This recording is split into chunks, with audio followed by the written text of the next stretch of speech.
Welcome to the Global Connection, a Tel Aviv University podcast. Journey with us as we discover how TAU's academic community and friends are engaging with and helping to shape this ever-changing world. Hello, I'm Dr. Anna Sajecki. I am the host of the Global Connection podcast. And today I have two very special people with me who are both fellows at the Erwin Kotler Institute for Democracy, Human Rights, and Justice at Tel Aviv University and are both completing their MA in Security and Diplomacy here. Paul Frankel was born in Mexico and returned there for university and then a career in international cooperation and security, working with private and public institutions in Mexico, including the Government of Mexico and the International Museum of the Baroque. Good morning. Good morning. And we have Aryo Brahmantyo, who is an international student from Indonesia, whose interest lies in establishing diplomatic ties and promoting peace between Israel and Indonesia. And from my understanding, you are a budding documentarian.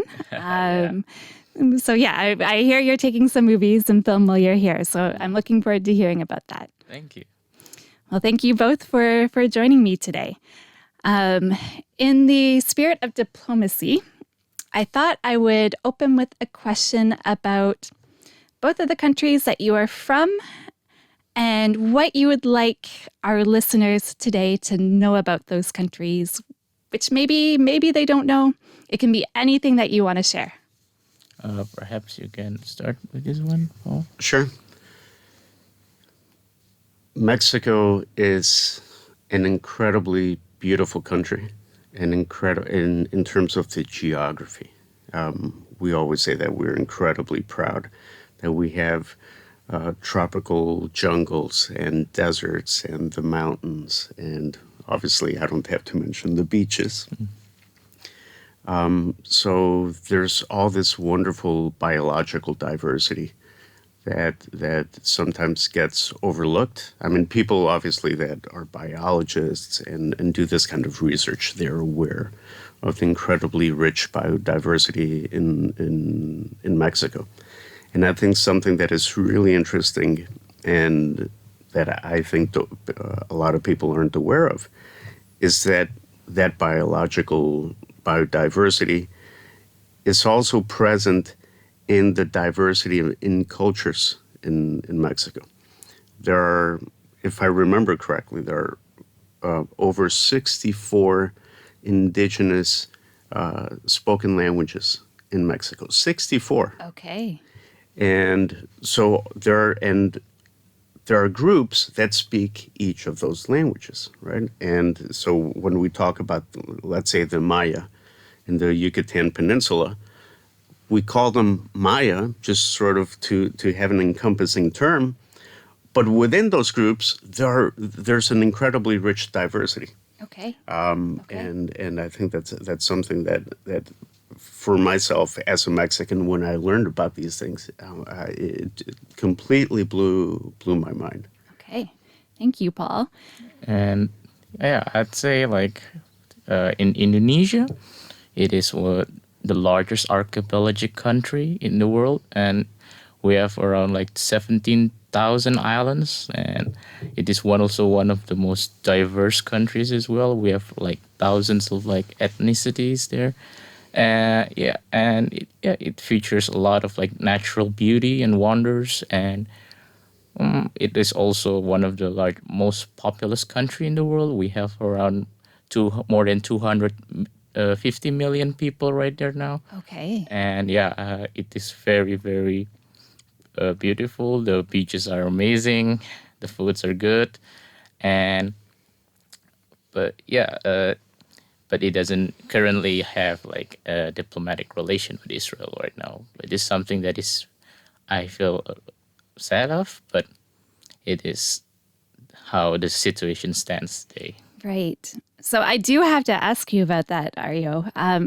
How did you get here and get to a master's program at Tel Aviv University, given the diplomatic ties are yet to come? We will put it that way. That's a very good question, actually.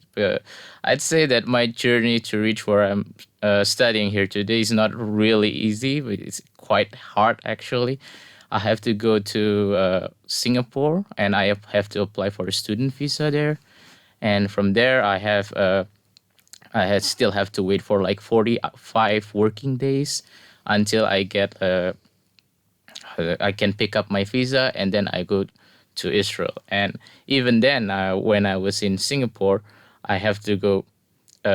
I have to go through this lengthy process of like to background checks. I guess like the embassy wanted to know like if I am if I cleared to go to Israel. But I understand the security measures. I understand the security measures, and yeah, it is part of the experience of traveling in Israel.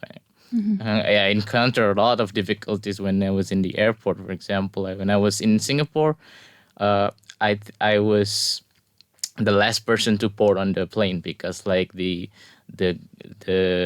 the officer at the boarding gate, they have to ask the Israeli consulate if this guy is okay to take the plane to Abu Dhabi, and from Abu Dhabi I'll take the plane to Tel Aviv. Yeah, it is quite challenging, but I am so grateful and fortunate to be here. Okay. Well, good to hear. I mean, for both of you, I would say it's probably a few hours on the plane to get here. So tell me a little bit about why Tel Aviv University, why the security and diplomacy program here. Were you thinking about it for a while? Did you sort of, shake your finger, put it down on a map and go, oh, okay, I'll go there? Or what? Yeah. What was the thinking behind deciding to do some graduate work here? For me, I had been working previously in the arts and culture in Mexico, and I started getting into the field of security, and I wanted to spend some time to formally study it. Okay. I think there's for all the criticisms that there are, I think in general in the field of education and in the university systems around the world. I think there's a tremendous opportunity for individuals, whether they want to study security and diplomacy or law or any other field. There's an incredible opportunity to focus for a year or for 2 years on this particular topic, and to have no other responsibilities than to just focus on that. There's an incredible opportunity there. And I think if I had been younger, I would have exactly done what you said, grabbed Google Maps and see where the mouse pointed to. But I did my homework, and I saw various programs in countries such as the U.S., the United Kingdom, South Korea, Australia. They have good programs in security. And at some point I sat down and I think I have to do this right. I have to do this right. What am I not seeing? And somehow Israel popped into my head, and I thought, that seems interesting. And I looked at programs here, and I found the program of Tel Aviv University. And I looked at the curriculum, and immediately, as soon as I was done, I thought, this is where I have to go. This is exactly what I'm looking for. It covers pretty much all the areas that there are to cover. And I immediately applied and went through the whole process. And I think it's one of the best decisions I've ever made. Okay. Good to hear. And Aryo? Yeah. First, actually, when I was planning, looking for a security and diplomacy, I was looking for like a degree that would suit my previous experience. I was like a undergraduate in international relations, so but I want to like an emphasis on security matters, and I want to find which one would suit me best. But like Paul said, but I encountered the same thing when wow, this is very interesting. And in Israel, in Tel Aviv, and it, it also suits me because there's a program in English, and that's a good bonus, I think. And for and the when I look up on the internet, it was the advertisement is very good, and there's a lot of information available there. And I immediately contacted the representative of that program, and then I received guideline on how to apply online, and I submitted the documents, and surprisingly, I got accepted. That was I'm very grateful, and I think that having an experience and education from Tel Aviv University in Israel, I mean, like when people mention Tel Aviv, they will immediately know that it's in Israel. Like that's distinguish you from other people in Indonesia, for example.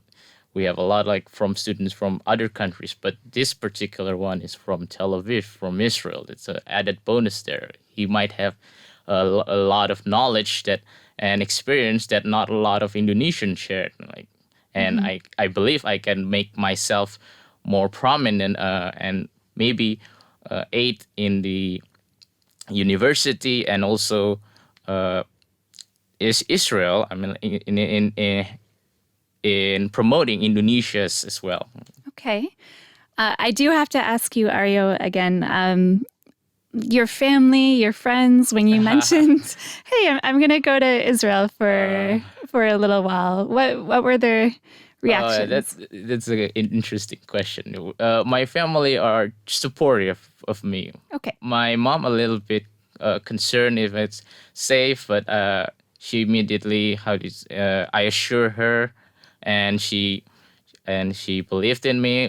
Because I have a previous experience of my backpacking, so yeah, she immediately trusts me. But my friends, the impressions they're like where are you going there? It's like it's a war zone there. Are you looking to get yourself hurt? Are you safe? Is it okay? But when I got here, I told them that it's perfectly normal. It's like any cities, any countries in the world. Well, you do get some certain security disturbances at certain times, but it is somehow expected. I think like all countries in the world experience that at some point in their existence, right? It's not something unique, but yeah, the situation I encountered and.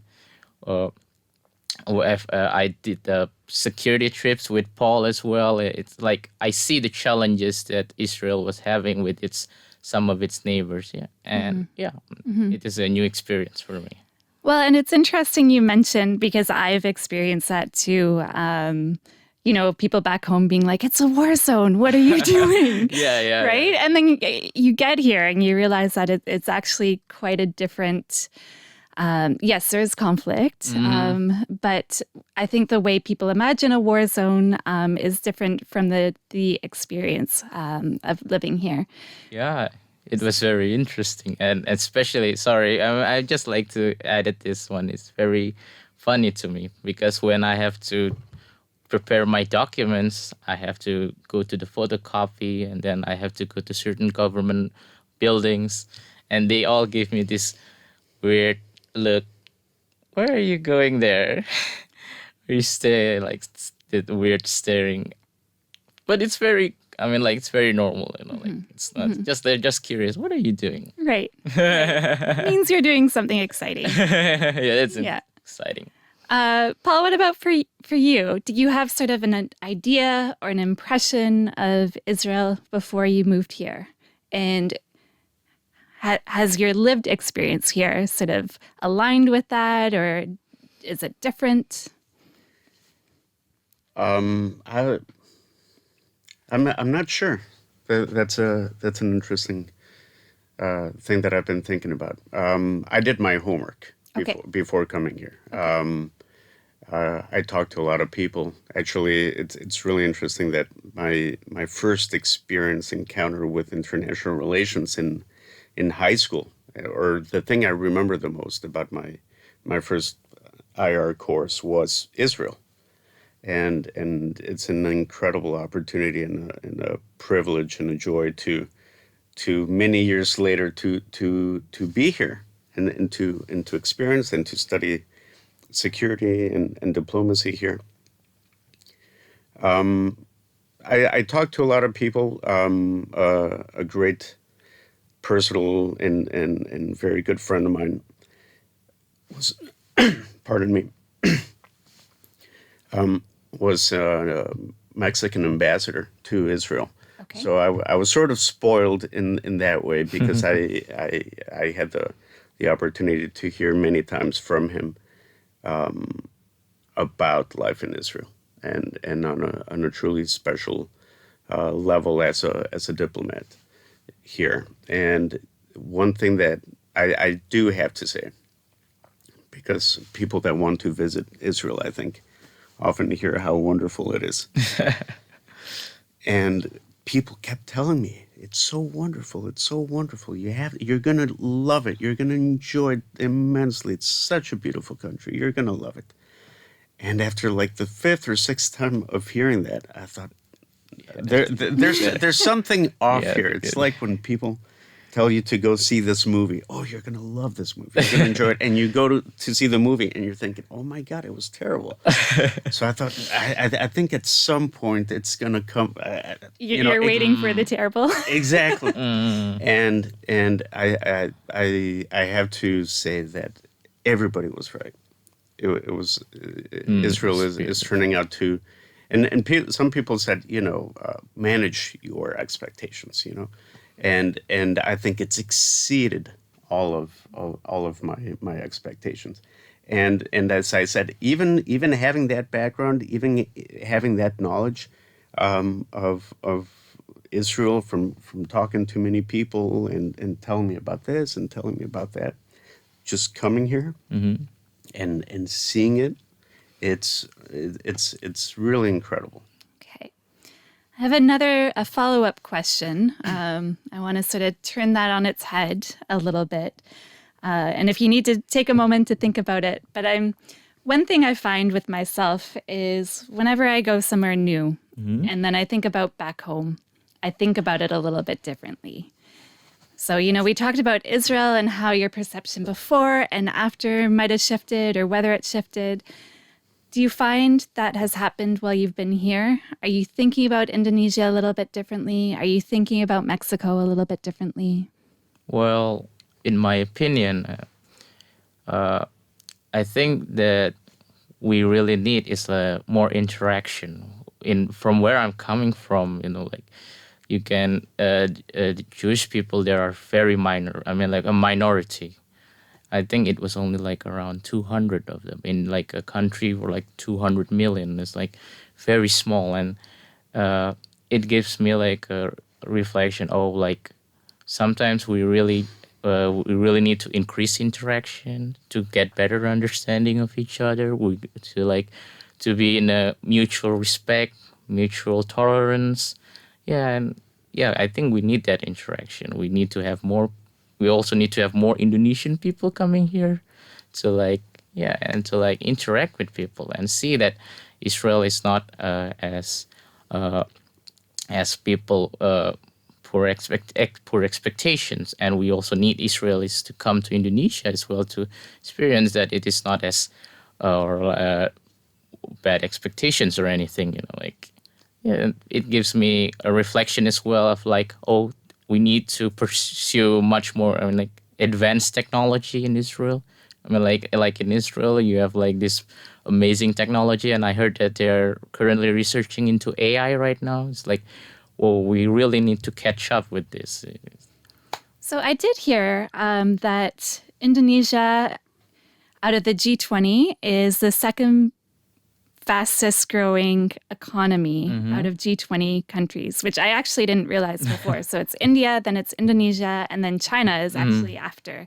So tell me, do you know much about that? Like, are you seeing sort of a change on the ground in terms of Indonesia and economic advancements and, Well, we have certain changes recently. We have this new high-speed railway train in certain areas, and we have certain like a move towards like a digital technology, but based on my experience there, it is something, the growth is not something that you experience it immediately, because like we're so widespread. There are certain areas that are left not, I would say, not as advanced as like the capital city, and even now we are also planning to move to capital city. I've read about that.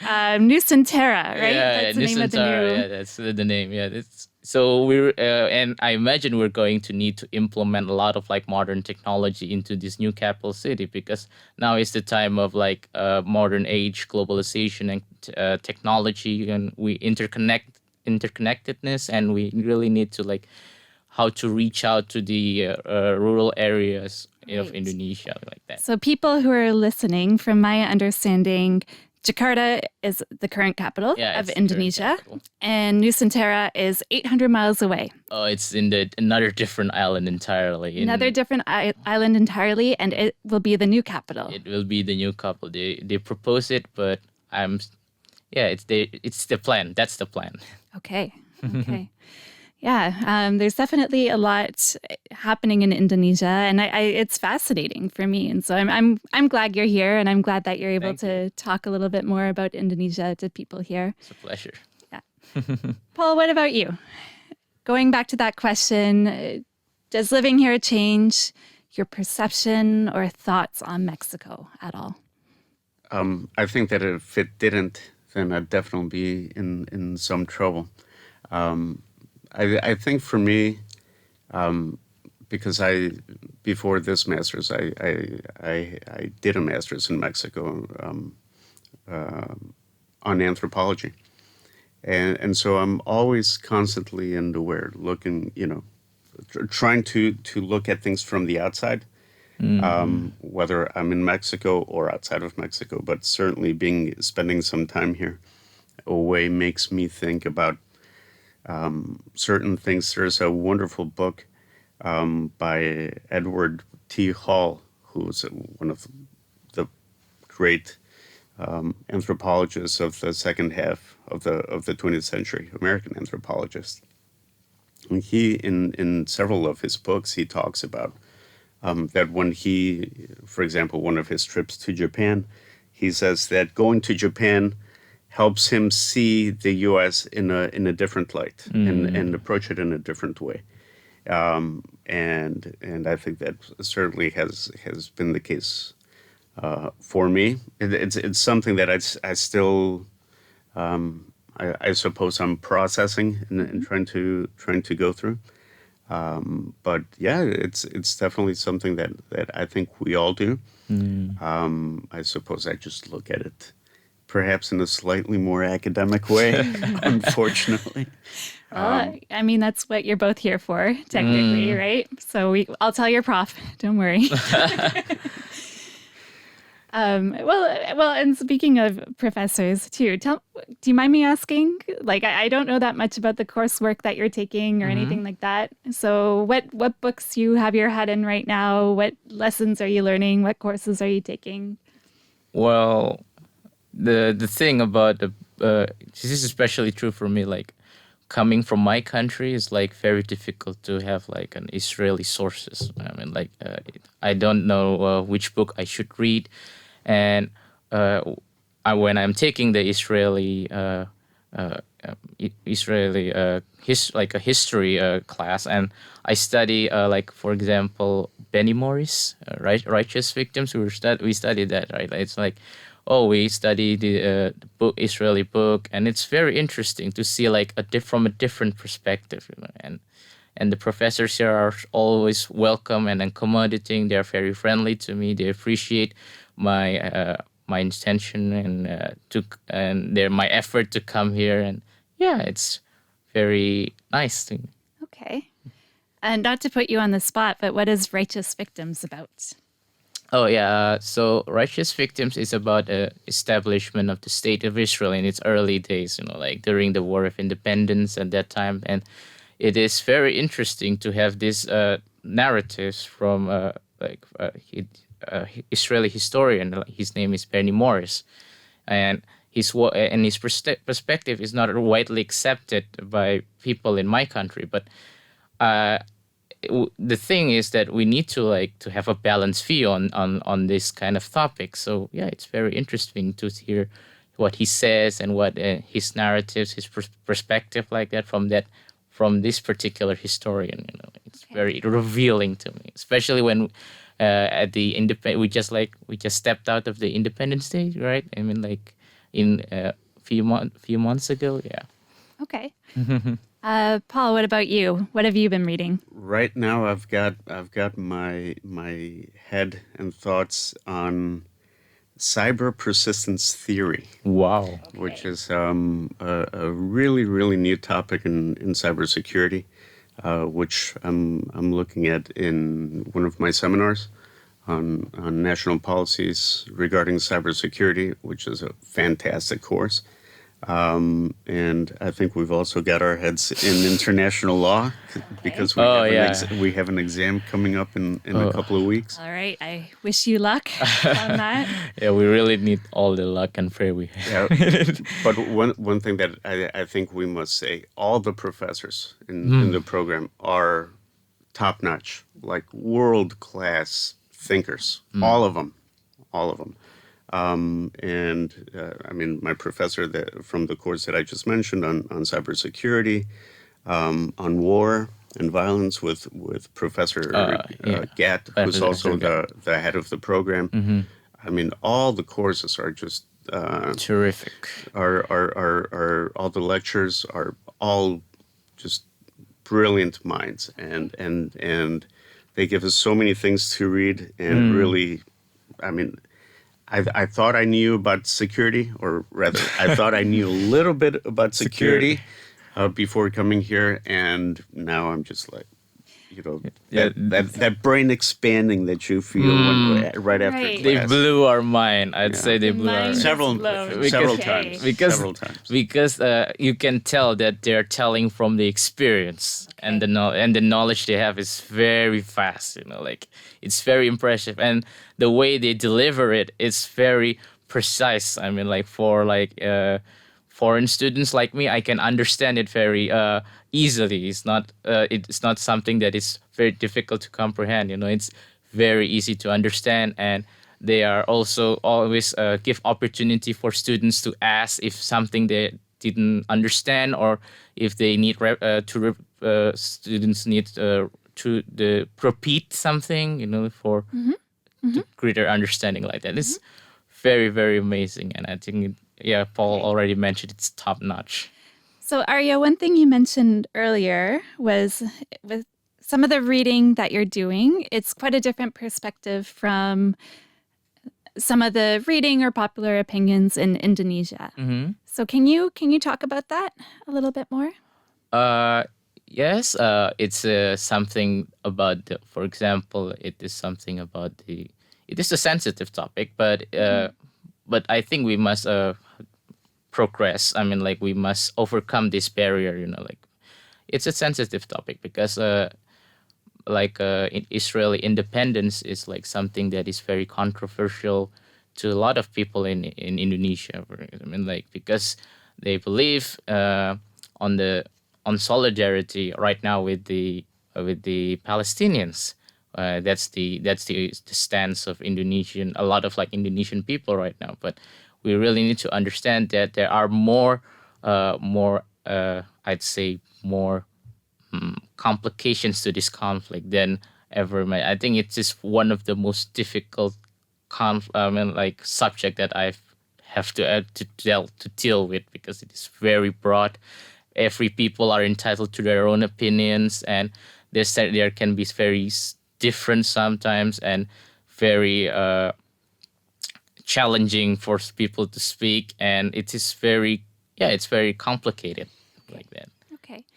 And if you don't mind me asking too, I understand you're Muslim Indonesian. Yes. And part of the documentary work you're doing right now is about documenting that experience here in Israel. So can you tell me a little bit about that project? Can you tell me a little bit about how you're feeling here from that perspective? Yes. I've been doing a lot of traveling documentary videos. So whenever I travel to parts of Israel, I always bring my camera, my handycam. Maybe Paul have seen it. And some when I went to visit certain areas, like in the borders area, I always take my camera, and I also document certain aspects of Israeli culture that is not really known to Indonesian. For example, the Holocaust Remembrance Day. I remember I was standing at the Arlo-Zorov interchange in Tel Aviv, in the middle of Tel Aviv, just to video that specific time, that 2 minute like a remembrance, like when the siren went off, and I recording everything stops, all the traffic stops, all activities stop, and it is very impressive to me. This is a sense of like I'd say this is a good sign of like maybe like a sense of belonging, like appreciation, respect to history, and it's and also like the Day of the Fallen.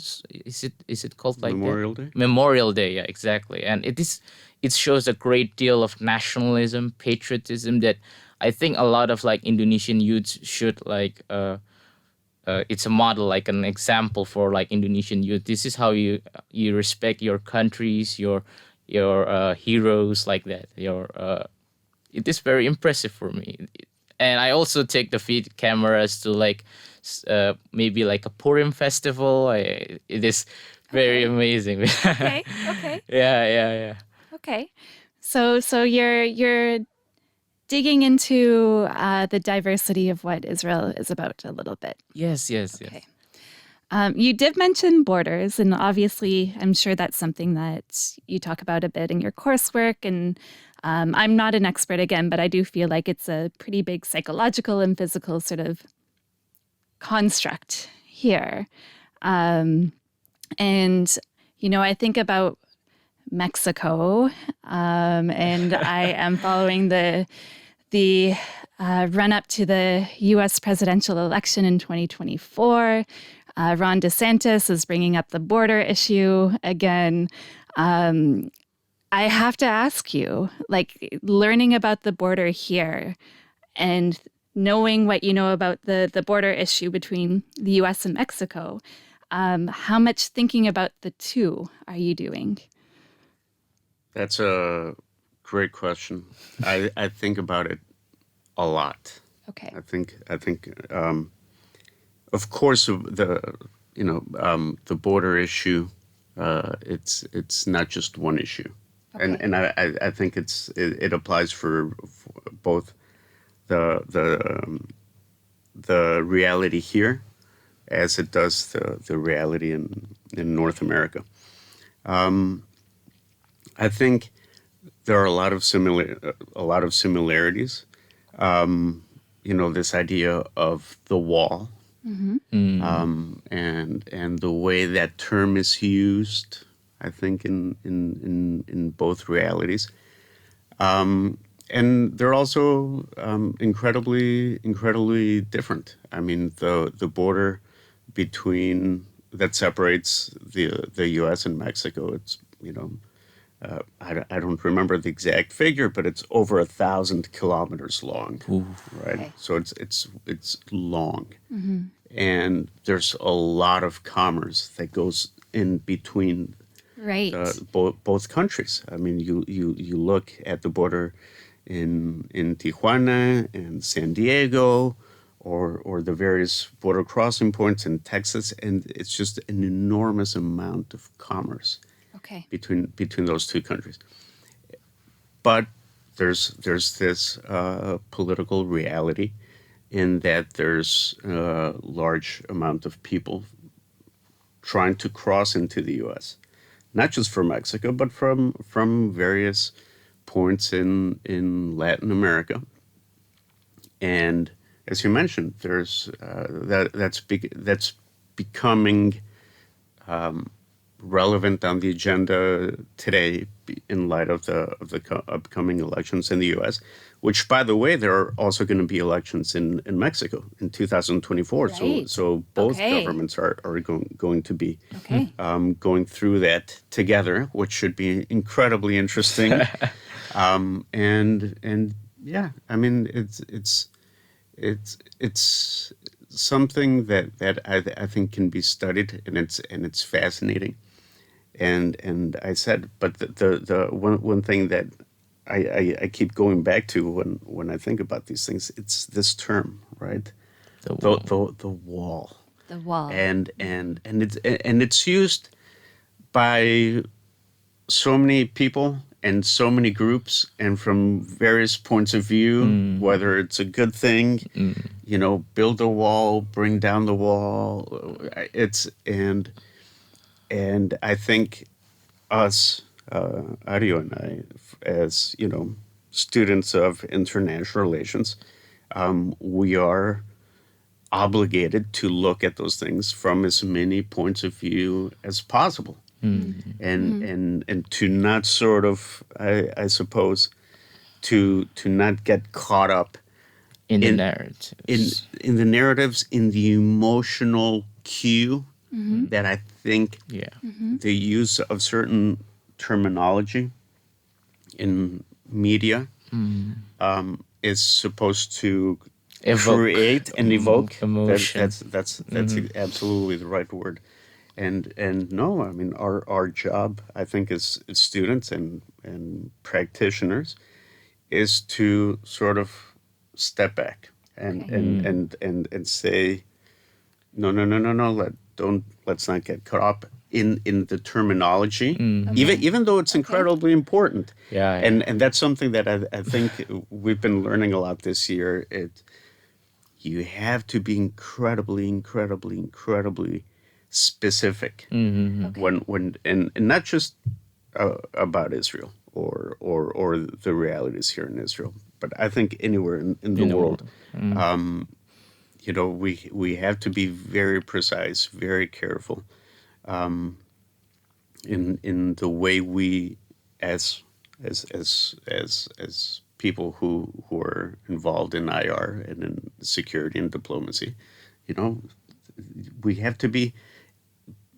I think in the world of the internet, in the social media, words come very cheap. Okay.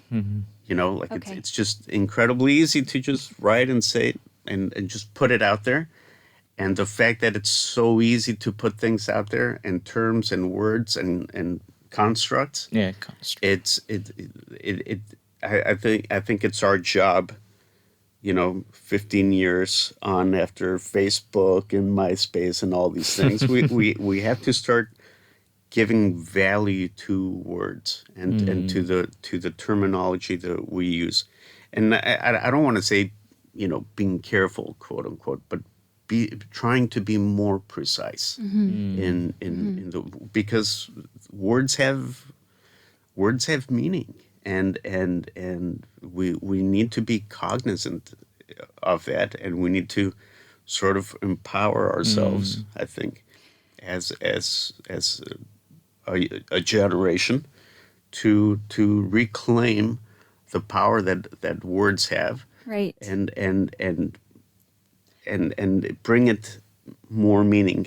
I think in terms of, if we can be more careful, if we can be more precise, if we can be like laser targeted in what we're trying to say, then I think more progress can be made in the things that need to be To that need to me, be achieved. to me, it feels almost kind of like a superpower in this day and age, right? If You you're really need. if you're able to be so precise about the language you use and use it for good, then hopefully a lot of good progress can be made. So with that in mind, where do you both see yourselves going after this?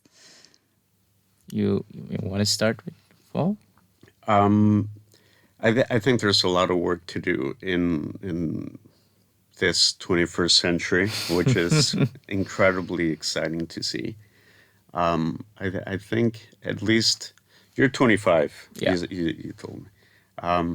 I grew up in the 90s, and in the U.S. And everything was just, and we've mentioned it in one of the courses on U.S. foreign policy, that the mood in the U.S. in the '90s was just euphoric, and everything is amazing, and things are going to be amazing.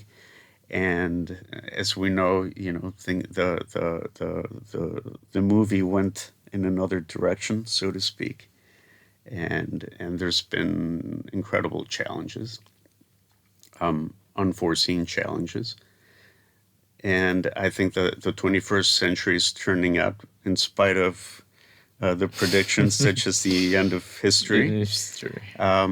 by Francis Fukuyama. It's turning out to be incredibly interesting, and with challenges that are incredibly difficult.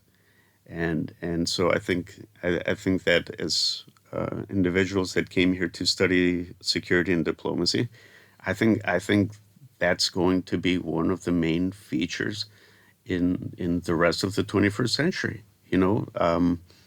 What are the competing objectives of countries such as the U.S., as China, as Russia, countries that all have a role to play, and regions of the world, countries such as Indonesia, India, Japan, Germany, certainly countries in Latin America, Brazil, Mexico. What is this reconfiguration of the world that we are seeing unfold before our very eyes? It's incredibly difficult to predict if it's even remotely possible. But I think there's contributions for our generation to be made in trying to figure out where we want to go, what we want to see the world like in 20 years, in 30 years, because it's going to, I think it's going to define many things. You mentioned AI just a few minutes ago. I don't think we're going to be able to recognize the digital world, our digital lives in 10 years. It feels like it's moving very, very quickly right now. Yeah. And going back to the cybersecurity, and it's all these things, all these challenges, which are incredibly exciting. And I think I'm very fortunate to study international relations and security and diplomacy, because it gives us a feeling of we can take these challenges on, right, and not shy away as I think a lot of people, and rightly so, are sort of weary, like where are we going? And it's like, no, we have to sort of take the I don't want to use a cliche, but I have to take the bull by the horns, and because otherwise then that's when we're truly lost. Okay. And I have a feeling, Aryo, you are unafraid to take the bull by the horns as well, too. I see you doing some of that work in the future. Someone has to stand out, to say something differently than the rest. That's I think that's our role. That is also my role in the future as well. And I see myself in the next 5 years. I'm trying to promote relations between Indonesia and Israel. Only yesterday, I had this a webinar, online webinar or workshop with the youth movements. One of the youth movements in Indonesia. This one of the largest youth movements in that country, and it is. And they are very eager to learn about Israel, and a lot of youngsters in Indonesia are really curious about Israel.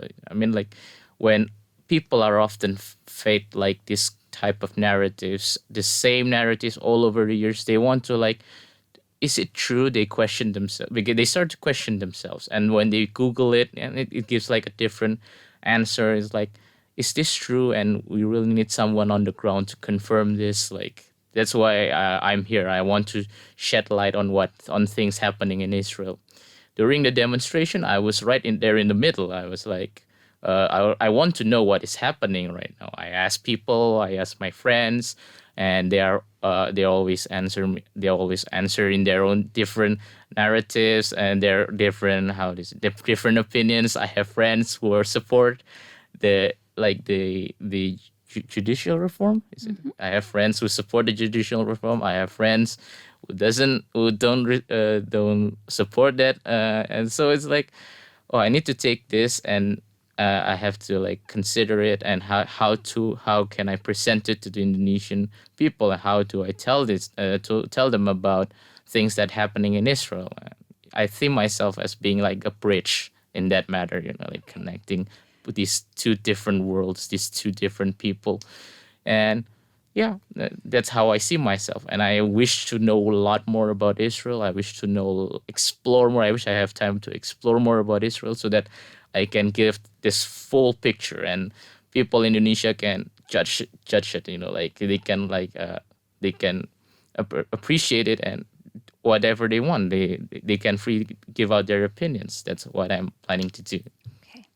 Well, I have to thank you both very, very much for being here, and I wish you a whole lot of luck in doing this really important work in the future. Thank you so much. It was great to be here.